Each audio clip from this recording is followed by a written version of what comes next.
दोस्तों, आज मैं आप लोगों को 7वां प्रश्न बताऊंगा, तो प्लीज़ वीडियो को अच्छे से देखें। तो आज का जो हमारा प्रश्न है वो है उपयुक्त सर्वसमीकाएँ प्रयोग करके निम्नलिखित के मान ज्ञात कीजिए। दोस्तों, इस प्रश्न में हमारा 3 ठो प्रश्न है, तो हम उसको अच्छे से देखेंगे। तो हमारा जो पहला प्रश्न है तो 99 का क्यूब निकालना है। 99 का क्यूब को हम किस प्रकार से लिख सकते हैं कि देखिए, 99 के क्यूब को हम लिख सकते हैं 100 माइनस 1 का क्यूब, क्योंकि 100 में 1 घटाएंगे तो 99 ही बचेगा। अब यह जो मान है तो यह है x माइनस वाई का क्यूब। दोस्तों, यह जो है तो अब सर्वसमीका नंबर 7 है। तो सर्वसमीका नंबर 7 हमारा क्या होता है, x माइनस वाई का क्यूब बराबर x square minus y cube minus 3xy into x minus y. दोस्तों, यह है हमारी सर्वसमीका नंबर, यानी कि हम सर्वसमीका नंबर 7 पर यह इसे लगाएंगे। तो सर्वसमीका नंबर 7 पर यानी कि इसी पर हमें प्रश्न को लगाना है। तो एक्स माइनस वाई का क्यूब बराबर हमारा क्या है 100, हमारा है 100 माइनस 1 का क्यूब। अब दोस्तों, हम आगे जब इसे हल करेंगे तो हम पाएंगे कि देखिए, यक्स बराबर हमारा 100 है, यानी कि यक्स क्यूब यानी कि 100 का क्यूब माइनस 1 का क्यूब माइनस 3 इंटू यक्स हमारा क्या है दोस्तों 100 है और इंटू 1। दोस्तों, यहाँ पे कोई भी चिन्ह नहीं लगा हुआ है, इसलिए इसका गुणा होगा। अब इंटू एक्स माइनस वाई यानी कि 100 माइनस वाई। दोस्तों, अब हम इसको हल करते हैं। तो हल करने पर हम पाते हैं कि देखिए, 1 का क्यूब क्या होता है, 1 ही होता है। यदि जब क्यूब हमें निकालना रहता है तो 1 जीरो का 3 जीरो हो जाता है, तो 2 जीरो का कितना हो जाएगा 6 जीरो हो जाएगा। अब 1 का क्यूब क्या होगा, 1 का क्यूब 1 ही होगा। अब माइनस, देखिए दोस्तों, यहाँ पे माइनस है और कोष्टक के भी अंदर माइनस है। यदि कोष्टक के बाहर का साइन माइनस में है तो आगे का जो साइन होगा तो प्लस में हो जाएगा आगे। अब देखिए, 3 का गुणा यदि हम 100 में करें तो क्या होगा 300। अब इंटू 100 माइनस 1, जब तक कोष्टक में रहेगा तब तक माइनस में ही रहेगा।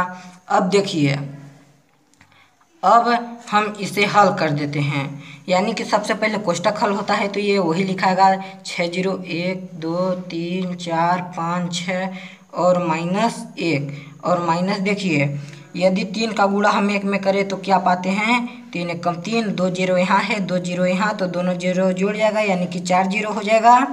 और फिर माइनस 3 एक कम 3 यानी कि 300। अब दोस्तों, यहाँ पे साइन जो है तो प्लस का लगेगा, जैसा पहले बताया था कि यहाँ पर माइनस है तो यदि गुणा होगा तब प्लस में आ जाएगा।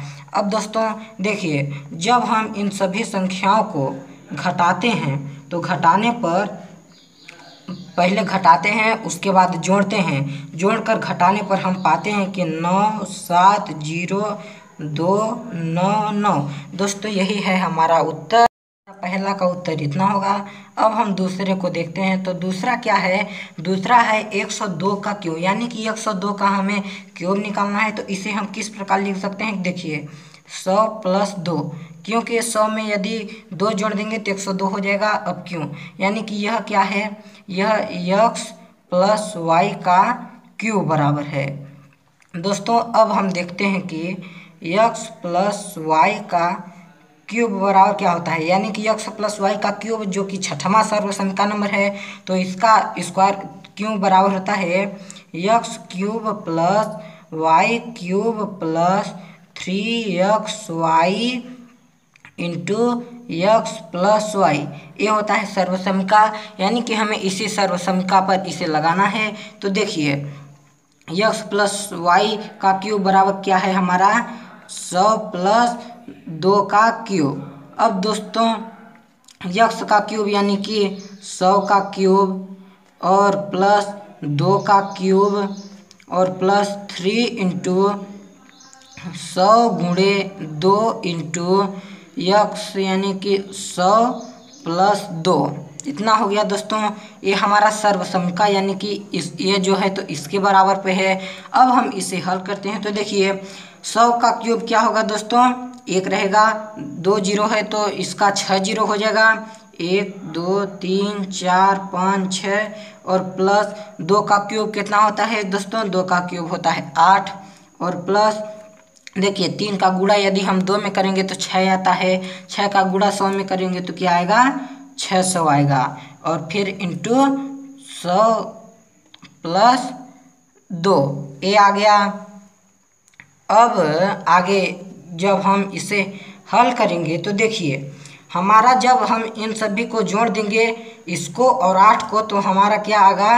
देखिए 1 2 3 4 5 और फिर 8, क्योंकि ये इकाई के स्थान पर है तो इकाई का स्थान पर चेंज हो जाएगा। और देखिए आगे यदि 600 का गुणा हम 100 में करेंगे तो कितना हो जाएगा? 60,000, यानी कि 1 2 3 4। अब प्लस 6 का गुणा यदि 2 में करेंगे तो हो जाएगा 12 और बचा कितना? 2 जीरो, तो 2 जीरो हम आगे बढ़ा देते हैं। और जब इन सभी को हम जोड़ देंगे तो जोड़ने पर हमारा आएगा देखिए 1 0 6 1 2 0 8। दोस्तों यही आंसर आएगा दूसरा का। यदि आपको विश्वास नहीं हो रहा है या आपको पता नहीं चला कि यह कैसे आया तो आप इन सभी को जोड़ के देख लीजिएगा, इतना ही आंसर आएगा। ये है हमारा दूसरा का आंसर। अब हम तीसरे की ओर आगे बढ़ते हैं। तो तीसरा जो हमारा प्रश्न है तो वो है 998 का क्यूब, यानी 998 का हमें घन निकालना है। तो हम इसे किस प्रकार लिख सकते हैं? देखिए इसे हम लिख सकते हैं 1000 माइनस 2। यदि 1000 हम माइनस 2 में घटाएंगे तो हमारा आ जाएगा 998।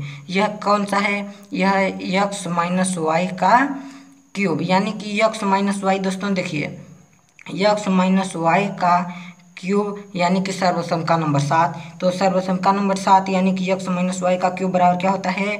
x cube minus y cube minus 3xy into x minus y, यही होता है दोस्तों। यानी कि इस पर हमें लगाना है प्रश्न को। तो हमारा x माइनस वाई बराबर क्या है? x माइनस वाई है 1000 माइनस 2 का क्यूब, यानी कि 1000 माइनस 2 का क्यूब। अब बराबर देखिए अब हम इस पर लगाते हैं इस सूत्र पर। तो इस यानी कि x का क्यूब यानी कि 1000 का क्यूब माइनस 2 का cube minus 3 into 1000 into 2 into x क्या है हमारा 1000 है और माइनस 2, ये हो गया। अब दोस्तों अब इसे लिखने की आवश्यकता नहीं है।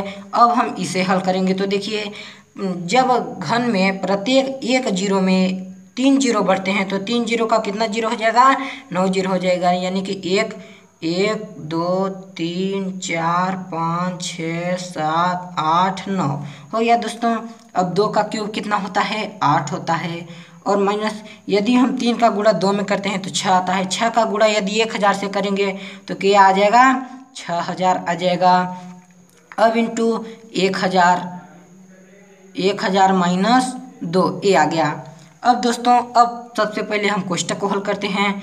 और सबसे पहले इसको यदि हम घटाते हैं तो इसको घटाने पर हम पाते हैं कि देखिए 1 2 3 4 5 6 7 8 2, क्योंकि दोस्तों देखिए यहाँ पर 0 नॉट है। तो यदि 1 10 में से यदि हम 8 घटाएंगे तो 2 बचेगा, बाकी सब 0 बचेगा, ये हो गया। अब माइनस देखिए यदि हम 6000 का गुणा 1000 में करें तो क्या होगा? देखिए 6 एक कम कितना होता है? 6 होता है।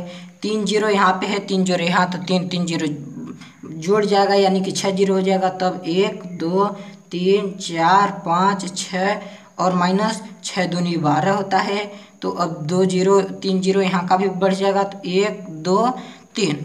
अब दोस्तों देखिए अब हम यहाँ पे चिन्ह प्लस का लगेगा, क्योंकि दोस्तों जैसा पहले बताया था कि यदि कोष्टक के अंदर माइनस की संख्या है और उससे पहले की संख्या प्लस माइनस में है तो यहाँ का भी गुणा होता है, इसलिए यहाँ पे प्लस आ जाता है। अब दोस्तों देखिए इनको यदि हम घटाएंगे तो इनको घटाने पर हम पाएंगे कि देखिए 9 9 3 9 9 9 9 9 2 इतना। यदि हम इतने में इतना घटाएंगे तो हम इतना पाते हैं और प्लस क्या कर देते हैं, प्लस 12,000 कर देते हैं। तो प्लस यदि 12,000 हम कर दिए तो अब हम जब इसे जोड़ेंगे तो कितना आएगा, देखिए 994011992। दोस्तों यही है हमारा तीसरे का आंसर। तो यह जो क्वेश्चन है तो बहुत ही सरल है, बस आप सभी को अच्छे से कैलकुलेशन करना है। यदि आप कैलकुलेशन अच्छे से कर पाते हैं तो यह प्रश्न ज़्यादा कठिन नहीं। तो दोस्तों आई होप कि आप सभी को यह वीडियो बहुत अच्छे से समझ में आया होगा। तो प्लीज़ हमारे चैनल को लाइक शेयर और सब्सक्राइब जरूर करें। मिलते हैं अगले वीडियो में, धन्यवाद।